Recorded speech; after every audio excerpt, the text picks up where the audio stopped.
So what this slide does is recap the procedure for understanding carbon dating, I guess, and it centers around this nitrogen in the upper atmosphere that turns into carbon-14, and it's somewhat um, stable as far as concentration is concerned throughout time.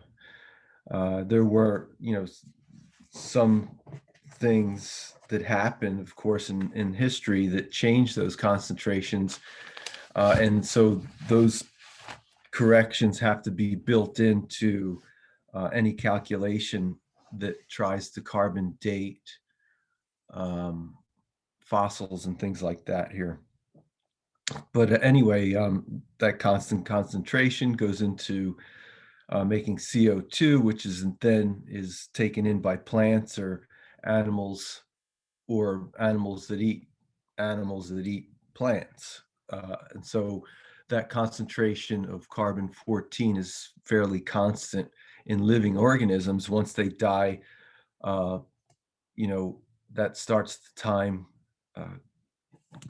clicking away, and we can take samples of things that are carbon-based that maybe have been dug up at an archaeological site and see what kind of activity for carbon-14 that those samples are giving. We can compare that activity to a living sample or recently deceased. And so we would have our initial and final concentrations. Then we use the integrated rate law along with the rate constant for carbon-14 radioactivity, because all radioactive processes are first order in kinetics. And so we can calculate the time, and that's pretty much how it's done. And that's what we talked about last time. Of course, there's a maximum amount of time that we can do this for, because the amount of carbon-14 at a certain point is just too small in a sample to detect using our modern machinery. So, but anyway, the new material, like I said, we only have a few things more to discuss.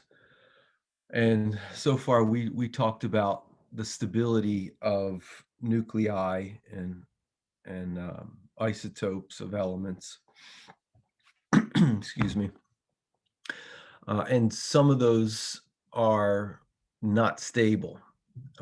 For example, all the ones that have larger masses of bismuth are radioactive. They're just not stable. There's no amount of neutrons in the nucleus that can hold it together. But we move on to a similar discussion here, but now we consider those nuclei that are stable, but when reacted with something else can become unstable. And so we kind of introduced that last time. Essentially, there's two categories.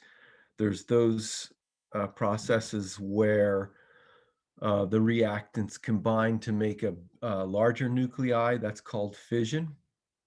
And I'm sorry, fission is when two nuclei break apart. When two reactants come together and form a larger nucleus, that's fusion. And we're going to see that both fission and fusion can release energy because of this nuclear deficit that we'll talk about. It turns out that when isotopes are formed, whether it's from fusion or fission, it's possible to have energy released. And so we'll take a look in detail how that works. But anyway, that's the general idea. And here's a nice schematic of a fission process using uranium-235. So here we have uranium-235, the nucleus with the protons and the neutrons. And then we have the other reactant, in this case being a neutron. So the neutron collides with this nucleus, this U-235 isotope. It gives a 236 form of the isotope, which is unstable.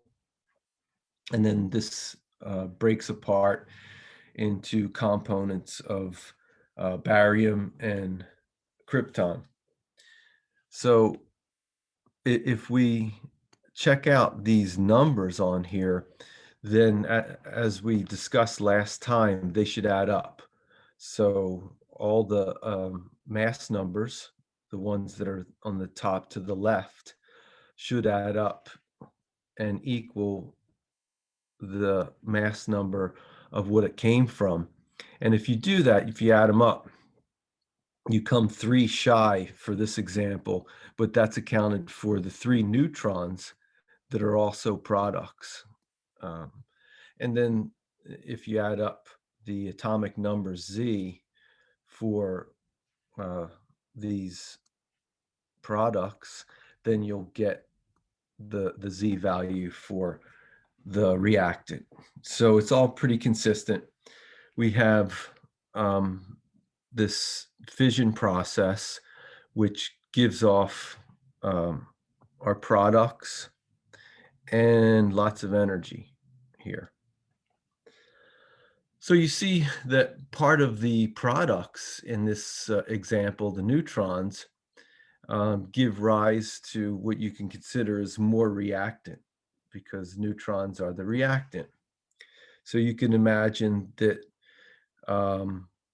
this could result in what's called a chain reaction, where the reaction is sustained, and further fission would occur, and consequently lots of energy will be given off.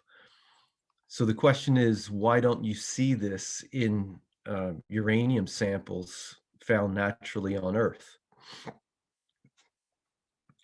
Does anybody know why there's not a chain reaction in the uranium samples we find?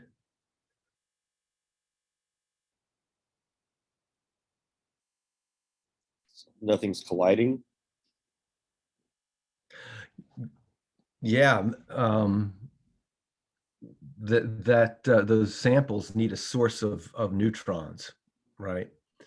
So first off, yeah, you need a collision with a neutron and the U-235.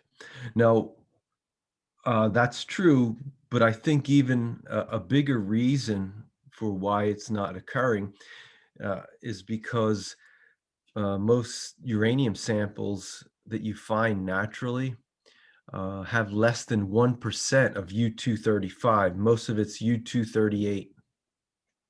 So there's just not enough U-235.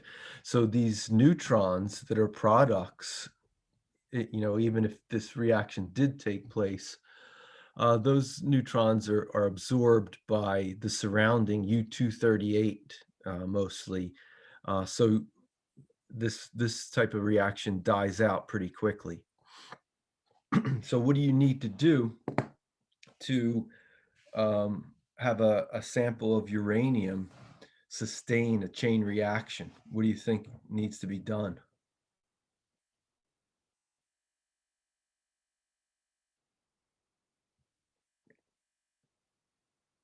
Well, if this is less than 1% and it doesn't sustain a chain reaction, then you're going to have to enrich those uranium samples and beef up the concentration of the U-235 component.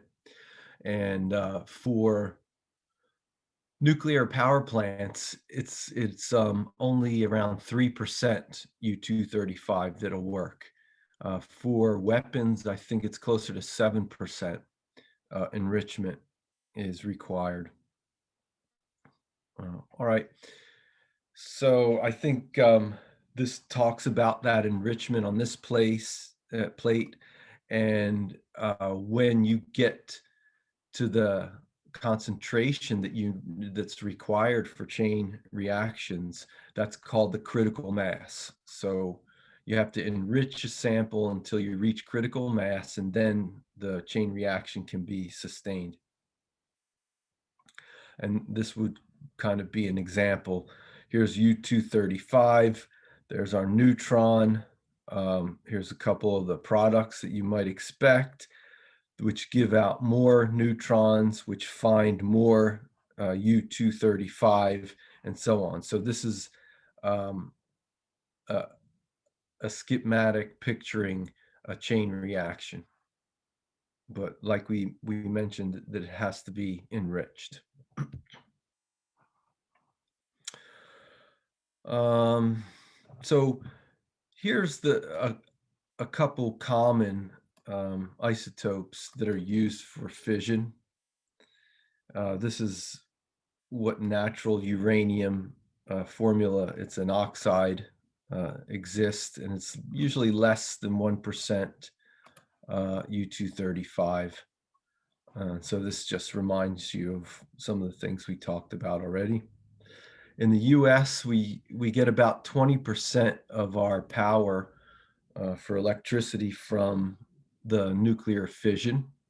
And even though you get more energy from fusion, it's easier to set up a fission reactor than a fusion reactor because, as you can imagine, you have to get these particles up to enormous speeds, and they have these particles accelerators that are miles long, that circulates particles and then smashes them into each other. And it's kind of harder to set up something like that than a fission reactor.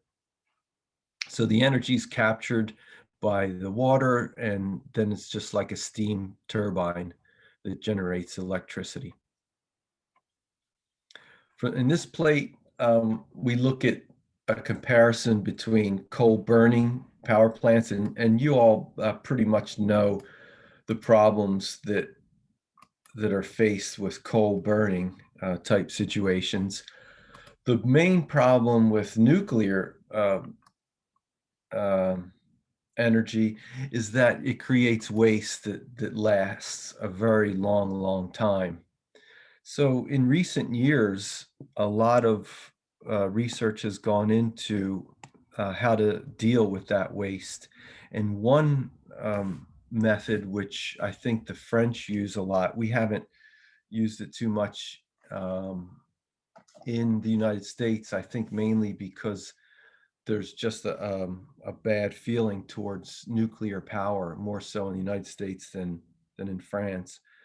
Um, but anyway, the more recent research has looked at breeder type reactors where they take some of the particles from a U-235 reaction, like plutonium, and instead of that being as a waste product, they can then use that in another um, nuclear chain reaction to produce even more energy. So using the nuclear waste uh, to generate more energy kills kind of two birds with one stone. What are you going to do with all this waste? Well, we'll just use that waste to generate even more electricity.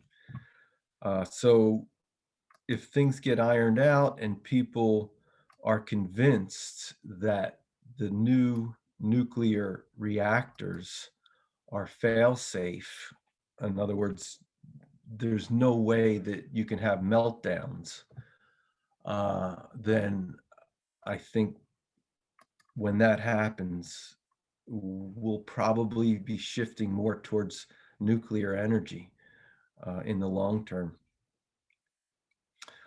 Let's see. All right. Now, the next few plates talks about the ins and outs of a nuclear power plant, the ones at least that we have around these days.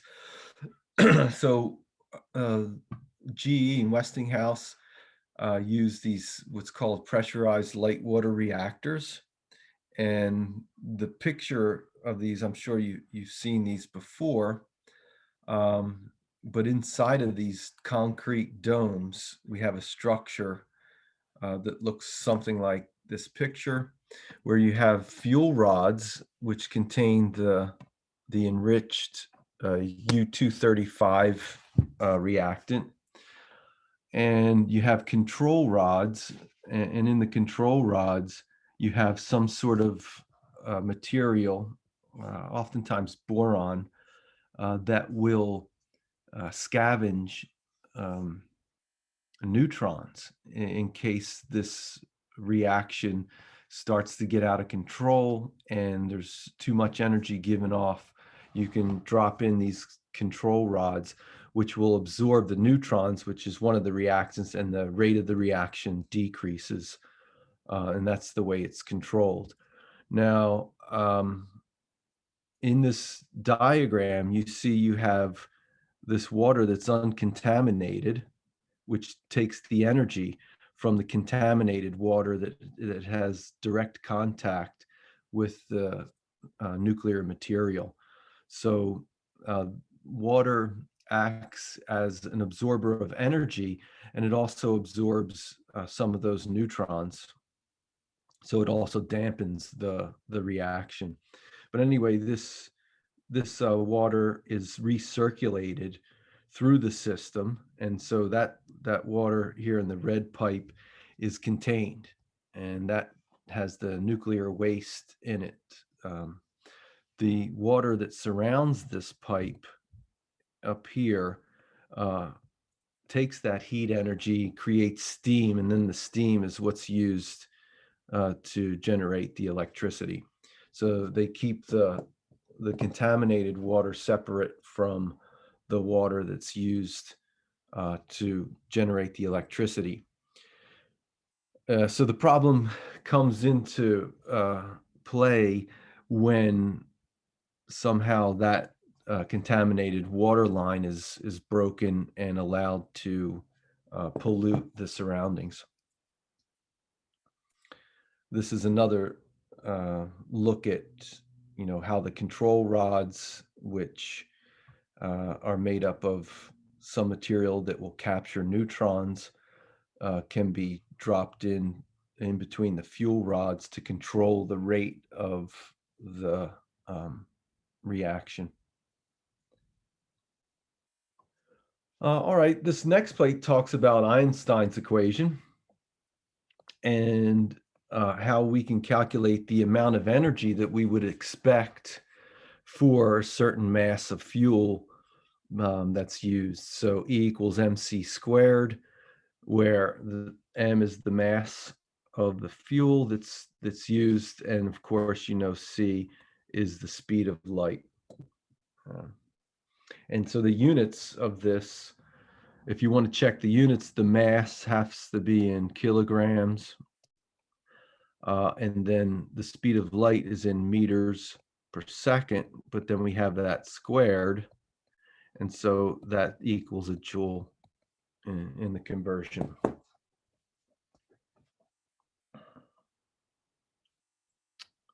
All right. So, how does it work as far as energy? How does the energy come out of these nuclear reactions that we're talking about? And it turns out that when isotopes, whether they react by themselves and uh, break apart, or when they come together and fuse, it's possible that energy is given off, and we see that energy is given off, and we can calculate the amount of energy to expect from what's called the mass defect. So, for example, when these isotopes break apart and form new isotopes as products, the formation of those new products um, have less mass in them. And we can calculate from that mass defect the amount of energy we would expect from using Einstein's equation, E equals mc squared. And so this plate talks a little bit about that, this mass defect, and it comes from the nuclear binding energy, because when the nucleus binds the neutrons and the protons, energy is given off, and it converts mass to energy. Now, since it's known that iron has the highest binding energy, then it's not surprising that we can uh, use radioactive processes to make energy with the result of iron. So in this plate here, I have binding energy on the y-axis versus the element, or the mass number of the particles. So if you look at iron here, that has the highest binding energy. So when iron is formed, it should release the most energy, because it's the stablest of all the isotopes. And if I want to release energy from the nucleus in a way where I'm combining nuclei, then any of the nuclei that are smaller than iron can be combined in a fusion type reaction to release energy.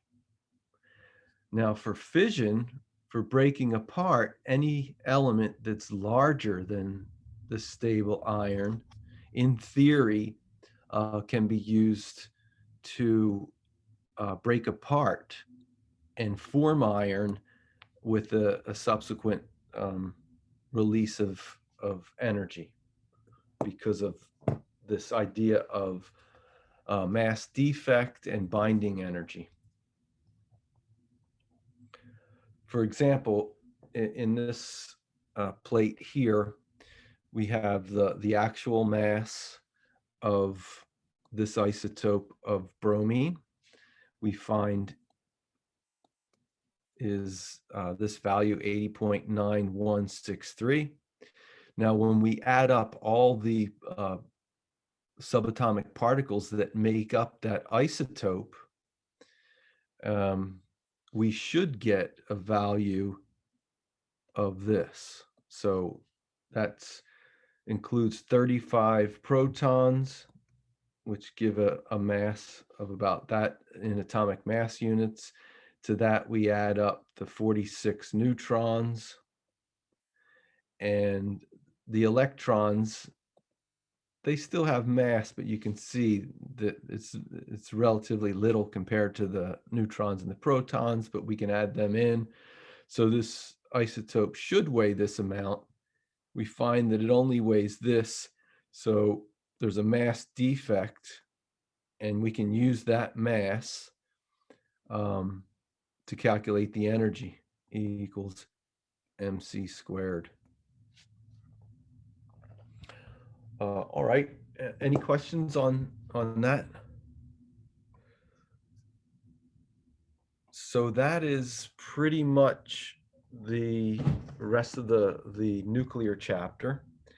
And we could go on to talk about complex ions if you wanted, but we don't have to. We have a lot of time, and like I said, I moved that homework for that inorganic chapter after exam 3, and exam 3 isn't till not this weekend, but next weekend. So that's it. I'm gonna end there. This is a pretty short discussion, unless you want to discuss something that's on your mind.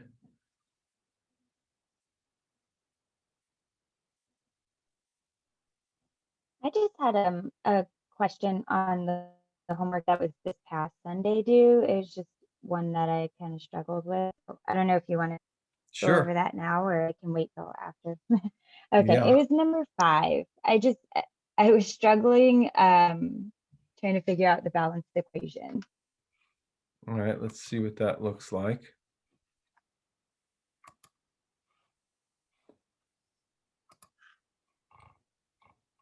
So this is in the electrochemistry chapter. Right, right.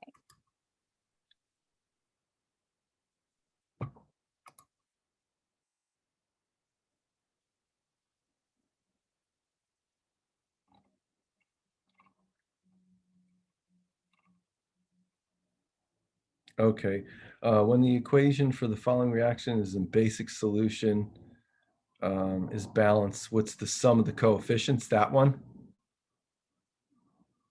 Yeah, that's it. Okay, so this was one of those ones where you had to realize that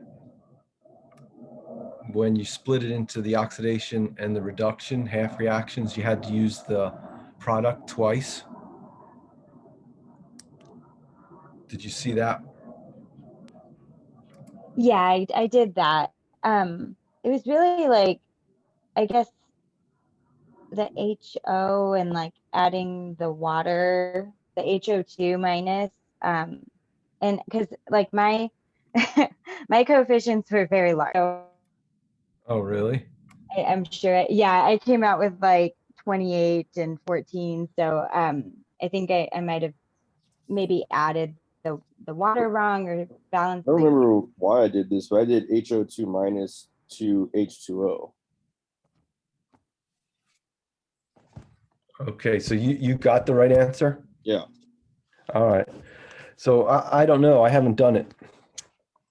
Let's see what's going on here. So the first thing, MnO2 plus HO3 minus to MnO4 minus.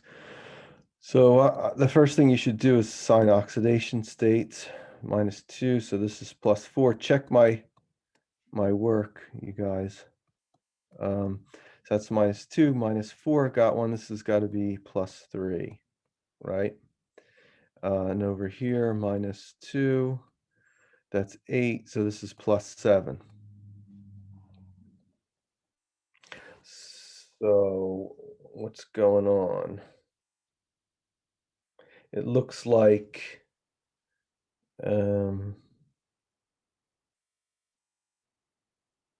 yeah, that this can't work. This oxygen can't be that. So this is one of those cases where oxygen can't take a full -2 because it only has one hydrogen, and that hydrogen's got to be +1, right? So that's +1, and this has got to be -1.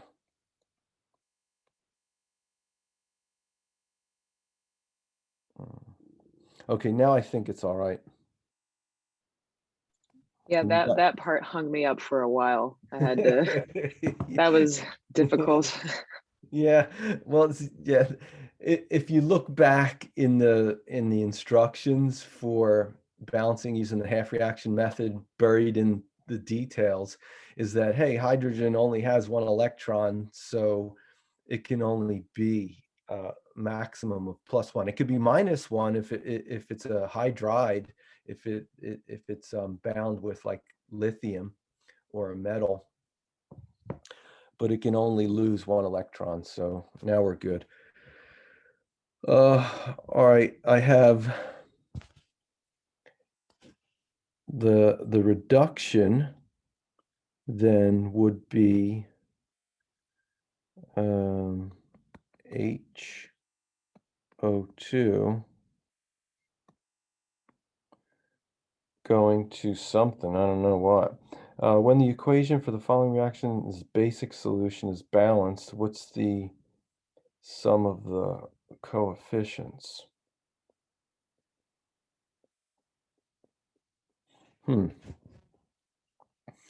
All right, so this is going to go to MnO4 minus. And so in this case, oxygen gets reduced. So this is your reduction. So that means the other one better be the oxidation. MnO2 goes to MnO4 minus. And it is, right? Because this goes from +4 to +7, so it's oxidized. Now, I think that's the start that you want to do. If you don't get that, then it's going to be tough to be able to figure this out. All right, so now we'll just apply the steps that we need for this. So all non-oxygen hydrogen. So I have to put, you open this up a little bit.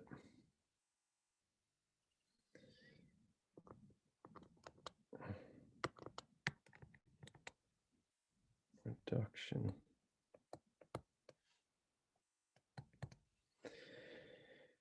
I need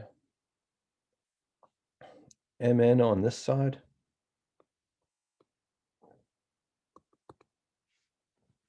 So now all the non-oxygen hydrogens, now I need to do the oxygen. So if I put a 2 here, that's going to give me 4 on both sides. And then on this side, I get 2H plus. And I think everything's balanced. Do I have everything balanced? Yeah, it looks good. Yeah, that looks right to me. That's what I missed, was adding Mn to that side.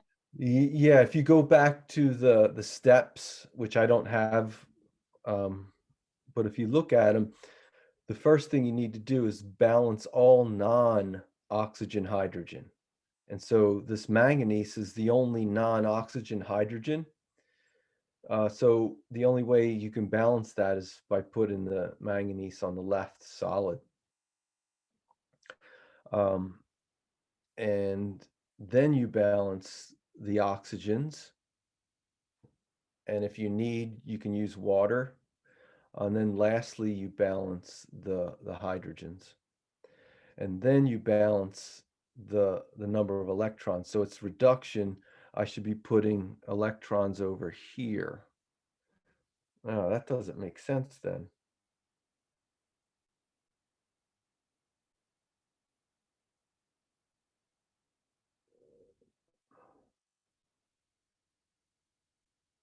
Huh. All right. Then this I don't need in the reduction. So yeah, I was wrong on that. And I think one of you guys said that all you did was just use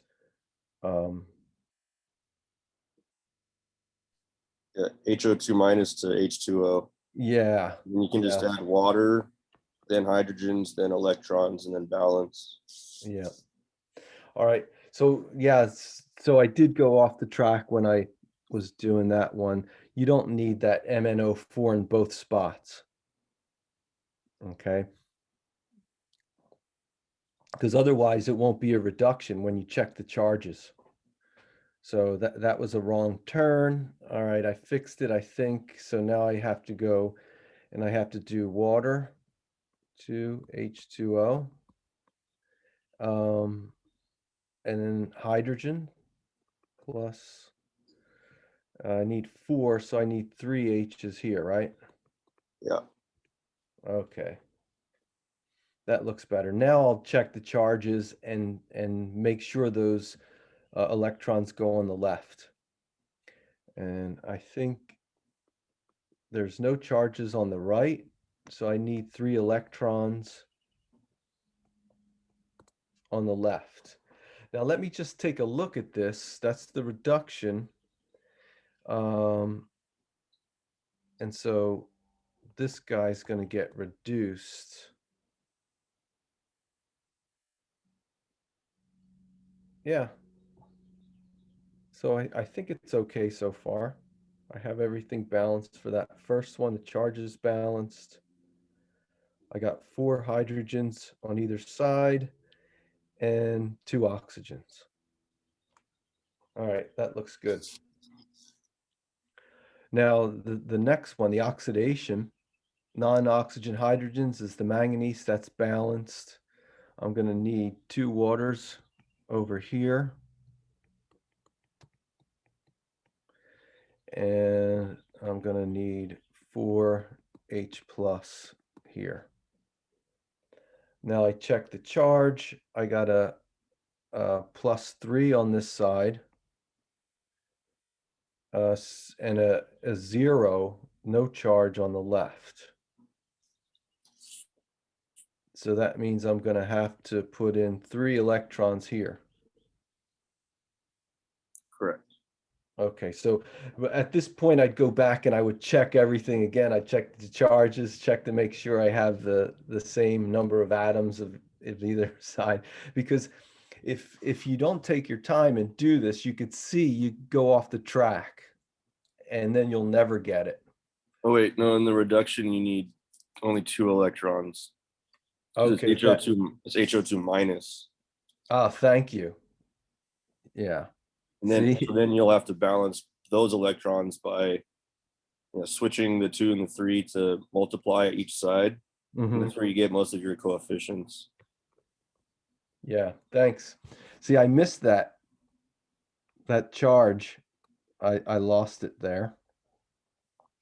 Okay, so yeah, I need 2 electrons. Thanks a lot for that, or I would have.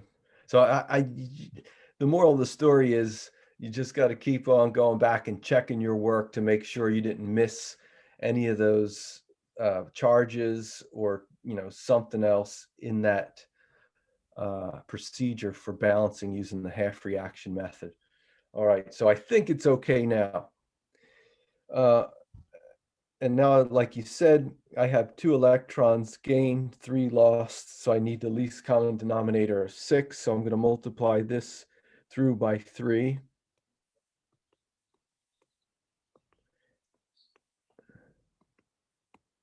And this guy down here by 2.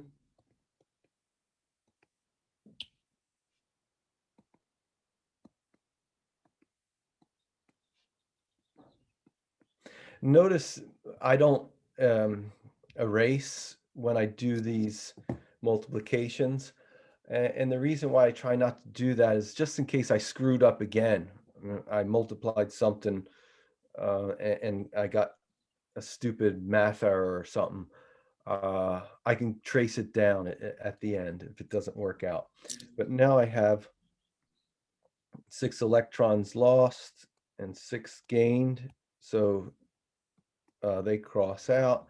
I can add up my other stuff. I have 4 waters over here. So I can get rid of all 4 of those and reduce this to a 2 or back to a 2. And now I got 8 H pluses over here and 9 there. So I can get rid of the 9 and now I'm down to 1.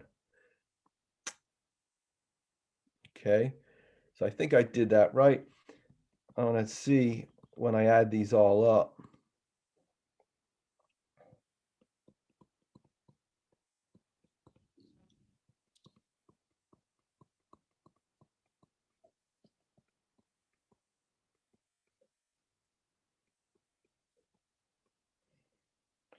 Goes to, is that 2H2O plus MnO4 minus. I got, there's 2 of these, right?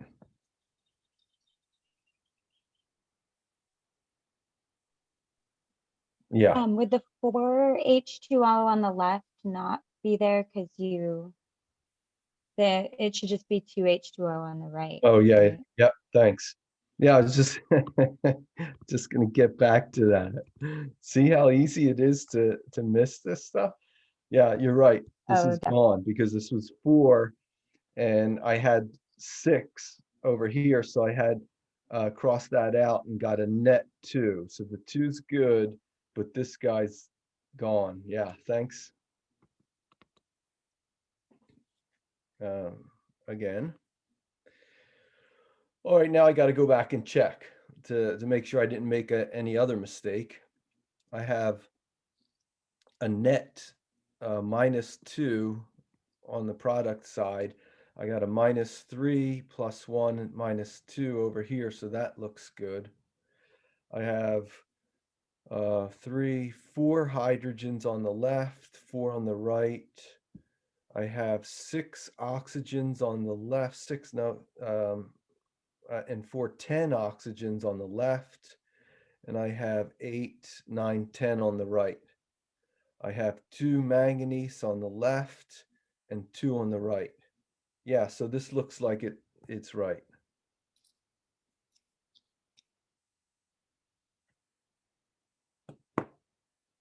I don't know if this matters. I got rid of the H plus by adding an OH minus. Oh, it does matter. Thanks again, because now if you go back to the problem, here, let me get that out of the way. It I says think when in the the, in equation, the coefficients, I think it's still just 1 and 1, but okay. But yeah, we might as well finish the problem and read the question. So it says when the equation is balanced in basic solution, what's the sum of the coefficients? Okay, so this here is balanced in acidic conditions. So let's make that conversion. I have to add a hydroxide on the left to convert that to a water. And in order to maintain it being balanced, I also have to add a hydroxide to the right. So now I have 1 water on this side, which I can cross out with this guy here and make that a 1.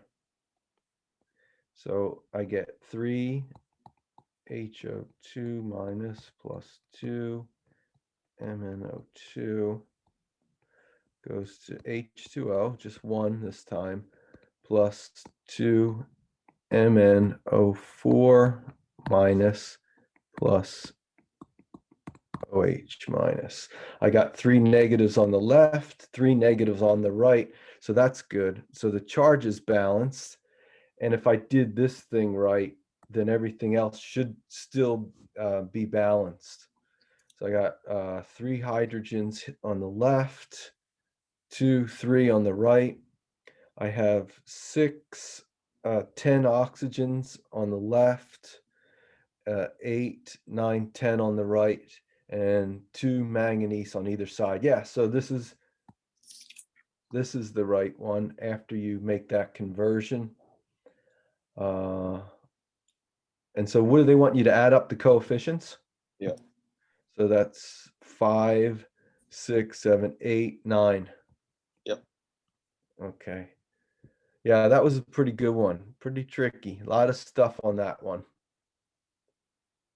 But again, the moral of the story is just take your time and keep checking.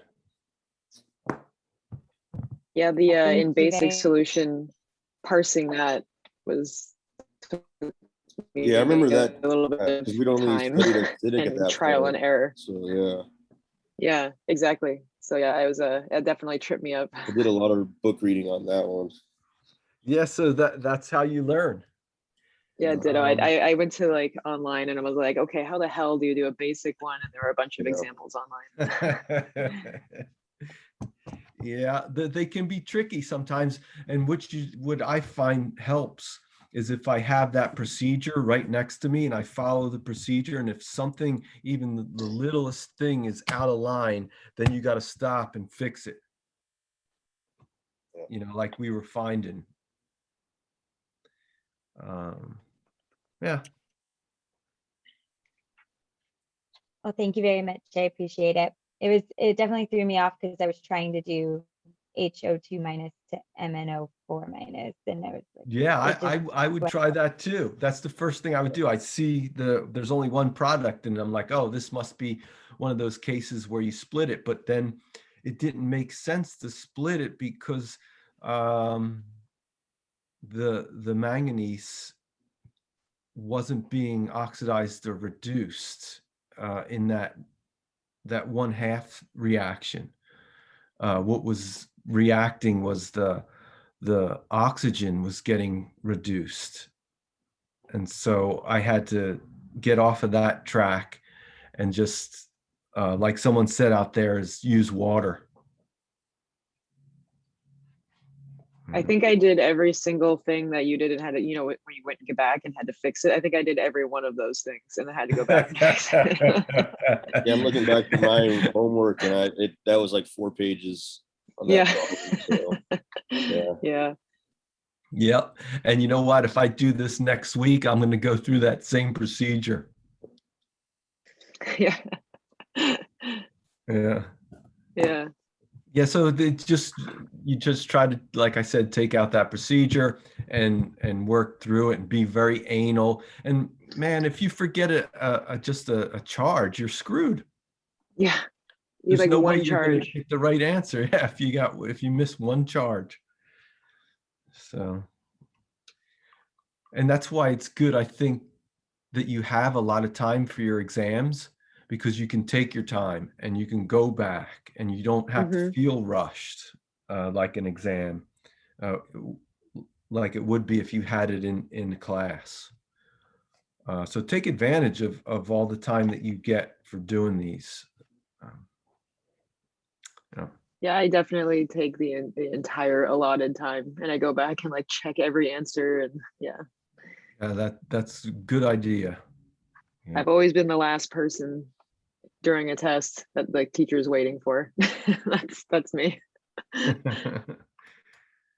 All right. Do you guys want to do anything else? I don't have any questions. For me, All right, then I'm going to break early and we'll continue next week. I guess on Tuesday, we'll start looking at these really interesting inorganic complexes. And what we're going to do is we're going to look at the crystal field theory, which is an electronic structure theory, much simpler than quantum mechanics and the Schrodinger equation, in order to rank the energy levels for these compounds so we can talk about their color and magnetic properties. Cool. And so it's kind of, I think, pretty cool to end the semester talking about these metal complexes, which will lead people into organometallics in the next class, organic chemistry. So I got that in the spring or in the fall. Yeah, I'm planning on taking an OChem, some one-off OChem class in the fall. Oh, awesome. Are you going to take it here? That's the plan, yeah. Yeah, I'll be here.